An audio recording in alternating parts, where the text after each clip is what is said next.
solihullradio.com. Thank you for downloading this featured content podcast.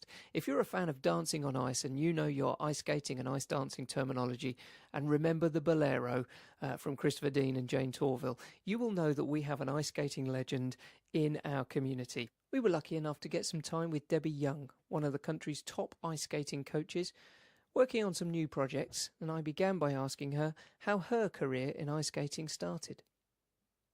Okay, so I stepped on the ice when I was about 4 years old, and as soon as I stepped on the ice, I was away. Mum and Dad couldn't get me off, and I loved it. It's all I wanted to do. So I trained, started competing about the age of 7, won lots of trophies, medals, started to show an interest in ice dance, and then I met with my ice dance partner about the age of 10 over in Nottingham, and we started training together. Worked our way up to the British Championships. We won medals in the British primaries, the juniors, and we competed in the British Championships.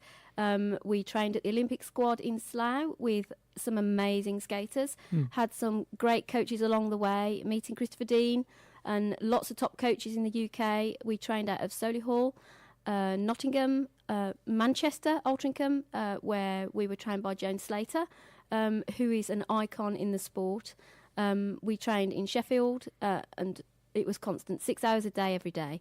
Then from getting to the age of 17, I joined shows where I went all around the world, did some great stuff in the UK, all across Europe, met many lifelong friends. And then from there, I started coaching at the age of 25. 20 years later, I'm still doing it and love it. It's great. Excellent stuff. And you're coaching primarily all around the country, or are you just in our area over in Solihull? Well, I'm based at Solihull. I do a bit of teaching at the Snowdome in Tamworth, but my main base is at Solihull. But I travel anywhere, anywhere that needs me to do coaching at any rink in the UK. Right then, so tell us a little bit about your next plan, because you've come up with quite a very unique, cunning plan to develop the dancing on ice possibilities with RTV. Yes, well, having met with production and commissioners and lots of people involved in dancing on ice, and worked with a lot of the skaters that are on the show, I thought to myself, can I get these celebrities to a higher standard before the show even starts? So I'm looking to get celebrities onto the ice straight away after this series finishes, to be a step ahead of the process, so that we can get celebs up to a good level when the auditioning starts, sort of late spring, early summer. So I'm putting my stuff out there to say, come along and have a skate, let's see what you've got, and I'll take on the challenge of anyone that wants to learn. Okay, but do you not think that part of the uniqueness of dancing on ice is seeing the celebrities come along and fall over and have a bit of a hard time balancing and things like that, and learning all these things from scratch? Yeah, I totally understand. Well, what I would suggest is that we film right from the beginning.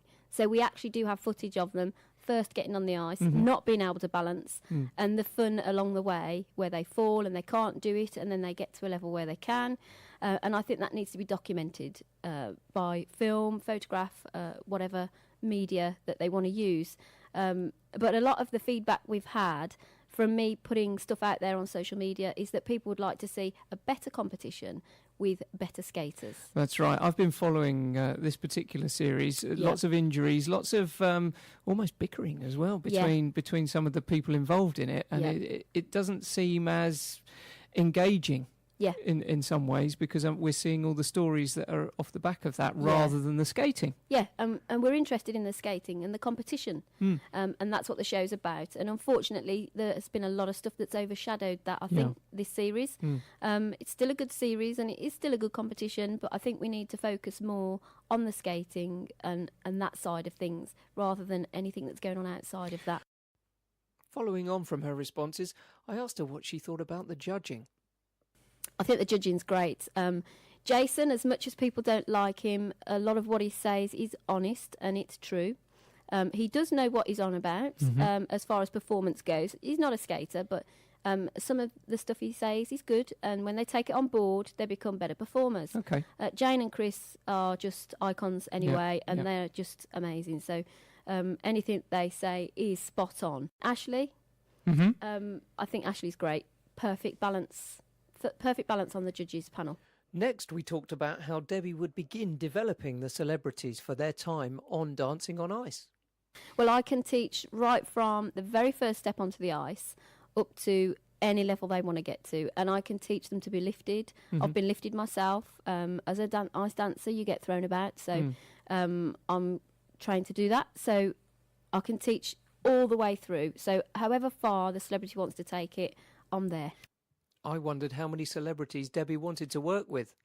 I'm looking at engaging with about 50 celebrities. Wow. To see where we can go from there. And then you'll have this sort of pool of celebrities that you can use to put through into the production process with your friends at ITV, and then that's it. We should see a higher standard of competition. Hopefully, yes. Fingers crossed. If, as you've been listening to this, you've had any questions that you would like to put to Debbie or get any more information about some ice skating and ice dancing coaching here in Solihull, you need to just go and visit the Delicious PR website. It's deliciouspr.co.uk, and all of the questions can be put through the PR company there, and she will get back in touch because after speaking with her, I know that she's more than happy to answer any questions you might have about getting involved in ice skating and ice dancing. We finished our conversation with, well, what's going to happen next? Who else could you bring into Solihull Radio? Next time we see you, then, maybe you'll be bringing some celebrities into the station, and we can have a chat about how their journey is going. Yeah, it'd be great, wouldn't it, to do sort of a 4-week thing where bring in a few and see what they've got to say there you go. about what they've achieved. Thank you so much for coming into the station today. We hope you have enjoyed listening to this featured content podcast download from Solihull Radio. And Debbie, once again, thanks for your time. Thank you. You're listening to Solihull Radio.